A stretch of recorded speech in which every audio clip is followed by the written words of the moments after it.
I will, I promise, no more megaphone.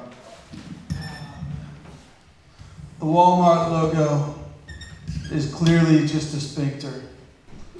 Why the hell is that? That wasn't a very good haiku, but I've got a lot of them. Yeah. You guys do it down. Watching the fish tank. Eat, let and die, you bastard. Incomplete haiku. Some of these are getting longer, but this ain't one of them. 50s style diner. Can't find the 80s diner. Hair metal hash browns.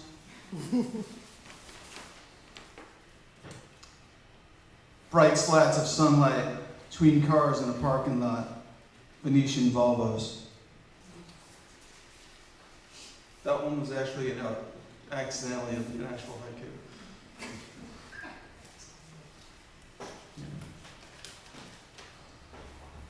Like many Americans, I believe they're your typical 12-piece jug band. The gentleman on the washboard is a bit tired of playing second fiddle to a guy who just blows on a friggin' jug all day. But the person who doesn't mind it as much, the actual second fiddle player.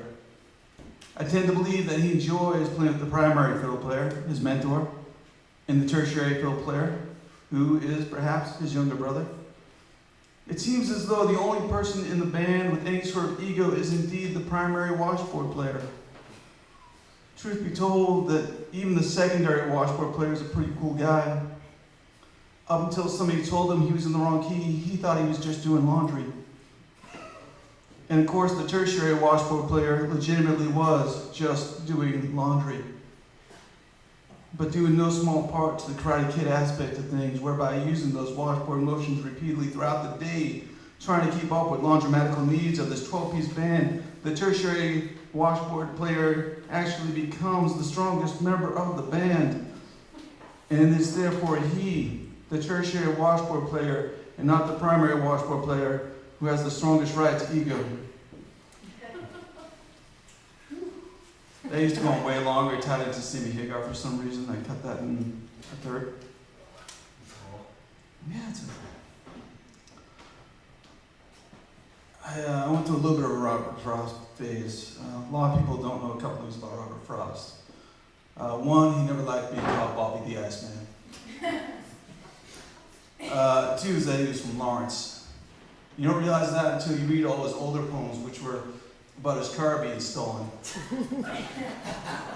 Alas, I see a tree of fire beneath which lies my stolen car. But I wrote this with the Frost influence. It's called Why Trees Are Better Than People. Trees don't mind if you take their picture while hiding behind a rock. No tree will ever be creeped out if you call it by name, despite never having met it before. Trees don't mind if you use their young as walking sticks.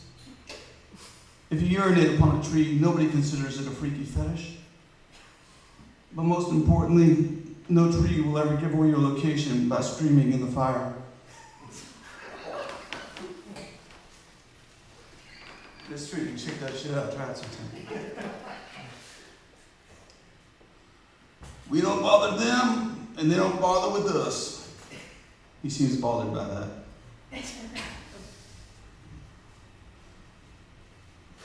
There are two things. I work in a psych hospital, because somebody totally misunderstood the memo on promote from within. But I got the gig, and there are two things that generally don't work in psych hospitals, one of which is dry humor. Because you ever walk around and say, the phone rings, and you say, I'm not here. Somebody might take you seriously. It's like, only I can see you? Sure, what the hell. The other thing that don't work in psych hospitals is the windows. Hell for bad typist, stenographer for manics, stuttering manics.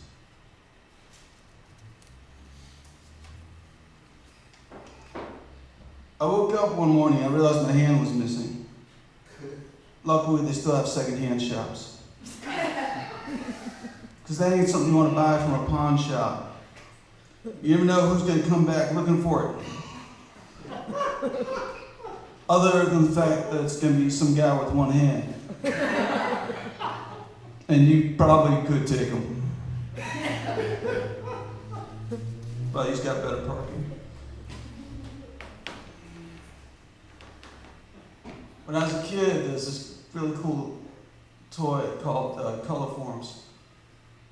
But I think my parents thought they were giving me the generic version because they kept giving me this stuff called chloroform.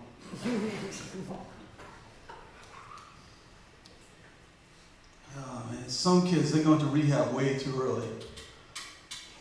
Say, no, only you can do the hokey pokey. We can't turn you around, you have to do it yourself.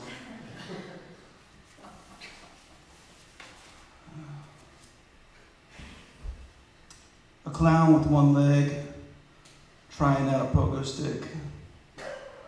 Probably been done.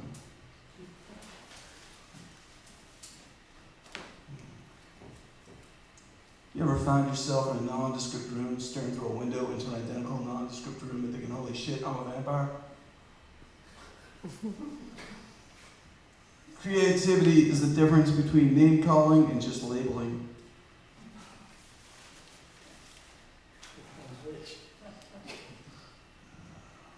Non-vanity plate, still looking for a message.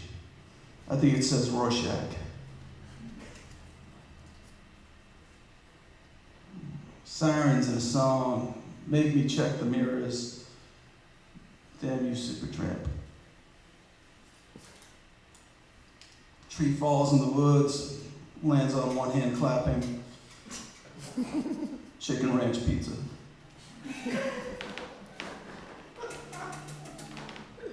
The 5-second rule, 10 seconds, and live to tell. It's clearly bullshit.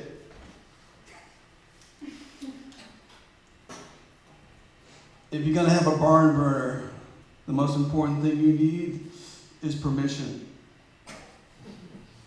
And also to get the cows out. Stopped into a church. I passed along the way. It was bingo night. People say I have a good poker face because no matter what they say, I don't really respond to it. I don't show any emotion, so apparently all you really need to be good at poker is bad hearing. Good phlebotomist, real mean and condescending, makes the veins pop right up. It's all right, I only got 2 gallons left. Walking through a store, looking for midgets reaching just to feel needed.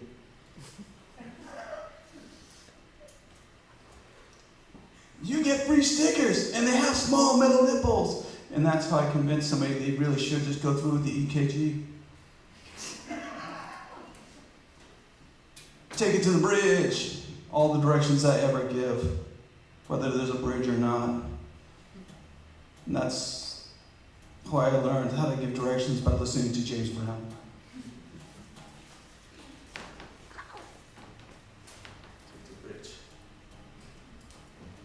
She's my cherry pie, smile on your face, 10 miles away, my sweet cherry pie.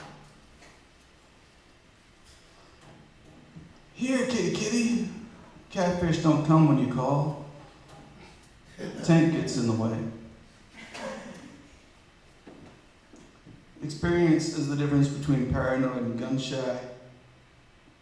The experience in question is called getting shot. Walk around Walden, wind was really picking up, no rabbits were found. Spat into the bag. Bachelor's degree. I'll learn it when I'm 70, because it's more inspiring when older people do shit. Fly by night, spider by day, a turtle in the afternoon. This is what happens when reincarnation gets bored.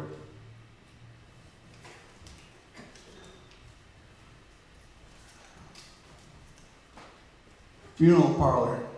Same one we always go to, like it's a diner.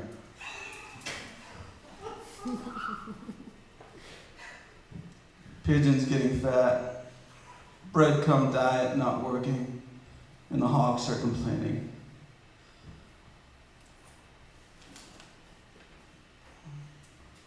This is the recent weirdest one. I tipped on the water. The waitress was crying. She said it was the first time it had happened in her 15-year career.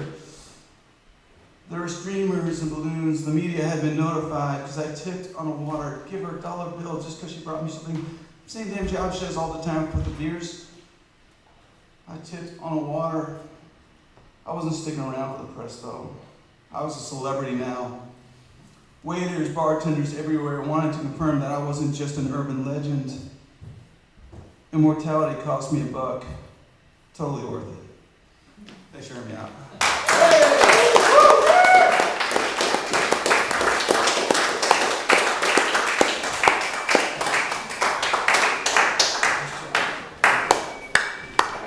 Steve Rat Al.